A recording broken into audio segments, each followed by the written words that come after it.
สมัยละกมูอีสังรักแพงร่ำรวยเอาเองคำไหลตาหับสกีจะยองอกข้าวซึ่งแจกแตบกันนี้จะแจกสบั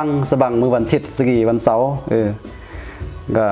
เลยจะรอดแล้วเลยจะรอดสัก5,000 ซับคนที่ว่าติดตามใน YouTube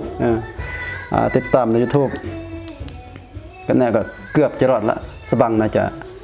จะรอดละสบังก็มาโอกาสเลยจะญาติเวลาไล่สดสบังแจกแตบสบังเนอะสกีจะมอบข้อมูลจะปนตูนข้อมูลอันบอเดหมายว่าจะมอบขอบเขตสังอิจิมานแล้วก็ข้อมูลซึ่งบอจะตอบนี้ตอบเพื่อแลกเด็กรางวัลของขวัญแลกเด็กแตบจะแจกแตบมือสบังสังสบังนี่จะญาติเวลาไล่สดประมาณ12 โมง12 โมงยามซึ่งหรือว่า12 โมง1 โมงนี่แหละเกี่ยมติดตามเกี่ยมติดตามสบังจีไล่สดแล้วก็จี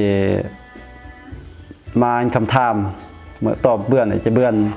เด็ดจะเบื่อเด็ดแทบ5 รางวัลเปิดมาก5 รางวัลนั่นก็ครอบอเมื่อ FC เมื่อก่อนก็หูยิ้มก้นกดติดตามกดอักษรห่วมทั้งว่าประตอบก็ยากแต่ว่ากดประกอบคำคิดคำเห็นกดแยงอีไลสดนี้จะแจกรางวัลสบังและคำถามซึ่งอิจิมานี่ก็จะเกิดนึ่งละมาอันบอยกดแยงวิดีโ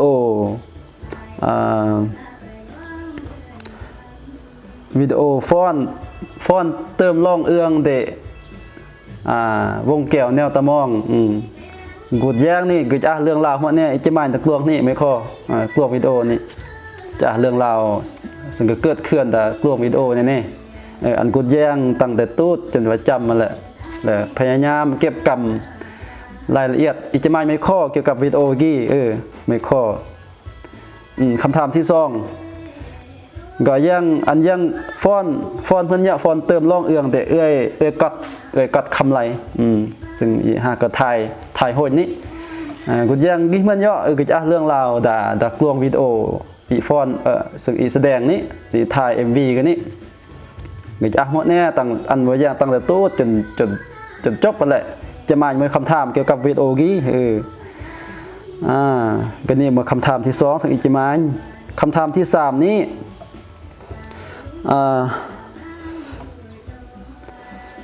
อันบอจะมาเนี่ยก็ส่งบอกเลยเรานางเอกลักซึ่งเกยกายเดะแสดงดาซองกมุเมืองลาวสตูดิโอกิมเมื่อซึ่งเมื่อนางเอกซึ่งจะแสดงตลอดแสดงเรื่อยๆแหละเมื่อตอบปังนิบละคำถามกี้ก็น่าจะง่ายเกี่ยมเนอะเกี่ยมสันตรังอย่าตอบแล้วก็คำถามที่4อันอยากศึกษาอย่างประวัติเดซองกับพวกเมืองลาวกี่เนี่ยก็ประวัติจะเมื่อเกิดขึ้นจะเมื่อกี่ก็มาจะมาง่ายกว่ากี่แหละในเด็กก็ยังรวมเพื่อเก็บกำประวัติเก็บกำข้อมูลเกี่ยวกับซองกับหมู่เมืองลาวสตูดิโออีกแล้วคำถามที่5ก็เหมือนเยอะเกี่ยวกับประวัตินั่นแหละอันศึกษาอย่างประวัติก็จะมีจะเบือนทางกระบาดคำถามเลยศึกษาอย่างประวัติอันประวัติเกี่ยวกับซองอันกับหมู่เมืองลาวสตูดิโอกี้คำถามที่5ก็เกี่ยวกับประวัตินั่นแหละจะเพื่อมวยสกัวมวยเพื่อมวยคำถามที่6จะมาเกี่ยวกับทีมงานกับหมู่เมืองลาวกันแหละเกยจะเมื่อเนี่ยก็เนี่ยเกสร้างรถอาร์เมอร์แล้วทีมงานกับหมู่เมืองลาวสตูดิโอนะเกรถกรอเมอร์แล้วจะมาเกี่ยวกับทีมงานนั่นแหละจะฝาก6คำถามอันบอกกะเกียมสบัง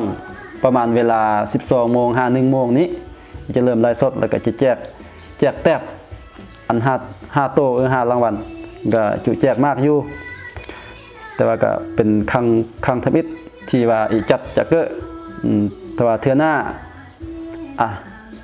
งบประมาณหรือว่าหัก ผลตอบรับก็เลอะนะก่อนก็มูอีโอ้จูเดอันจัดอีกก็เจพยายามจัดอันก็มากรางวัลอันก็มาก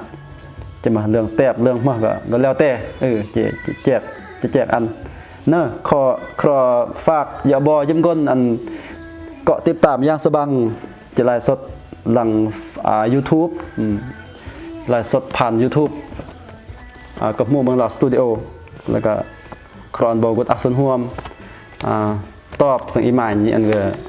ถึงว่าทึกก็ทึกก็ต้องเบิ่นแจกอันโลด5โตจะครอสำราญกรอกเกอร์ซึ่งจะเล่าสกีวันเสาร์แล้วสบังก็จะรอดมือรอดยามแล้ว